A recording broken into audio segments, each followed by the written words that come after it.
Это ж почему тут лежит?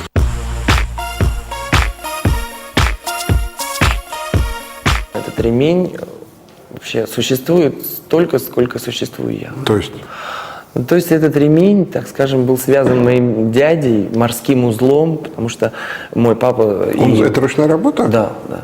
Мой папа и дядя служили, так скажем, входили в морские походы. Папа закончил мореходку в Батуми. Вот. И вот этот ремень, может быть, как раз с этого, он мне очень нравился всегда в детстве. Я думаю, как же так можно связать его вообще вручную? Вот. И он через всю мою жизнь прошел. Если представить себе, сказочно, метафорически невероятно, что ремень мог бы разговаривать, мог бы говорить, он прожил с вами всю жизнь. И этот бы ремень бы вас спросил, он бы вас спросил: Дима, я прожил с тобой всю жизнь, но не понял одного. Какой же момент пока в твоей жизни был самый счастливый? Вы бы что ответили ремню? Я бы ответил, во-первых, я уверен, что вещи говорят, это абсолютно точно. А ремню бы, наверное, я ответил, что, наверное, все равно переломный, как ни крути, момент в моей жизни – это приезд в Москву. И, наверное, еще то, что должно произойти. Очень хочется думать, что это не конец, понимаете? Конечно. А тогда скажите мне, я тоже думаю, я не уверен, что вещи говорят, но что как нас влияют, я уверен. Тогда вот можно посмотреть эту вещь, которая лежит? Вам о чем рассказывает этот пиджак?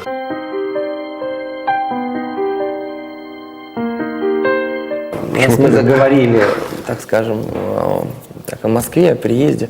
Я помню, я уехал, и вот на первые, так скажем, заработанные деньги в Милане приобрел себе этот пиджак, когда у меня еще ничего не было, когда я был гол как сокол, когда у меня не было ни места дислокации, ни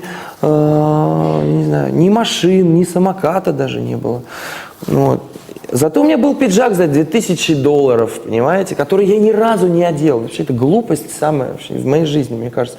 Я его ни разу не носил. Он проездил со мной много разных. Человек, у которого нет даже самоката, как вы образно сказали, идет в магазин и покупает за $2000 пиджак. Да. А чем мотивировали хотя бы для себя? Мне казалось, что вот этот пиджак изменит всю мою жизнь. Я его одену, наверное, и все. И после этого ни разу не одели? Я его ни разу не одевал, вот честное слово. Вот по этой беседе я вообще еще могу сказать, что я к вам так издалека относился с большой симпатией. Но по этой беседе вы совершенно другой человек. Вот просто есть человек Дмитрий Билан, как вы представляете, люди, с которых мы начали нашу передачу, и есть Дмитрий Билан, который сидит, просто два совсем разных человека. Вас раздражает огромное количество слухов, которые про вас ходят, начиная с того, что вы нетрадиционной ориентации, и заканчивая тем, что вы супермиллионер, который можете купить вообще всю эту страну просто вот легко. Что вы не умеете разговаривать, что он просто масса гадостей таких.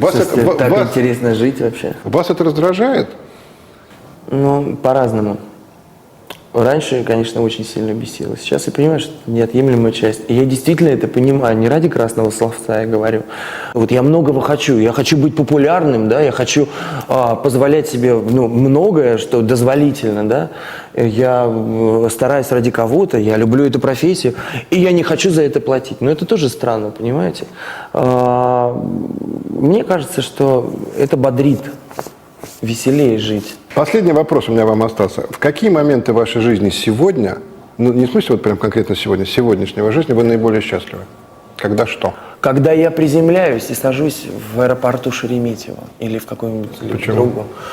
Для меня это испытание, лететь на самолете. Для меня это жутчайшее испытание. То есть не когда вы поете на сцене, не когда вы общаетесь с любимыми людьми, а когда самолет... Джуджум, вот этот вот момент, когда он сел. Когда он сел, даже когда осталось метров 20, 30, 50, я уже счастлив. Я думаю, если сейчас что-нибудь произойдет, то, в принципе, мы кости соберем. Вот, Вы человек, который живет в дороге, боится летать на самолете? Правда. Вы знаете, тогда наш подарок, который мы вам хотим подарить, он приобретает еще один. Путевка, так скажем, 12-часовая. Значит, я напоминаю нашим зрителям, что мы всегда дарим какой-то подарок со смыслом, который у нас ассоциируется с этим человеком. Значит, что мы вам хотим подарить? Нам хотим подарить вещь, которая здесь называется погодник. Я даже знал такого слова. На самом деле это барометр. Вот. Но слово «погодник» мне очень нравится, а мне кажется, замечательное слово. Я-то, собственно говоря, хотел вам подарить его с двумя смыслами. С одним смыслом, что ваши выступления, они для многих людей делают погоду в душе более ясной, потому что вы несете явный позитив и оптимизм. Вот чтобы какие бы грустные, невеселые песни. И чтобы еще второй у меня был смысл, чтобы в вашей жизни всегда была ясная погода.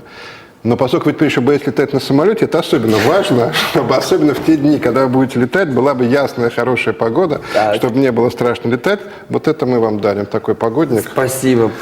Спасибо вам огромное за вашу откровенность. Дмитрий Билан пригласил нас сегодня в гости. Я думаю, что вы уже это поняли. На этом я, ведущий Андрей Максимов, с вами прощаюсь. Программа «Личные вещи» на Пятом Питерском канале. Каждое воскресенье после 12. Всего доброго, до свидания, пока. Я потрясен. Слушайте, ну мне тоже приятно, честно. Я просто- Я не могу. Я- Больше не говорите, пожалуйста, ничего, ладно?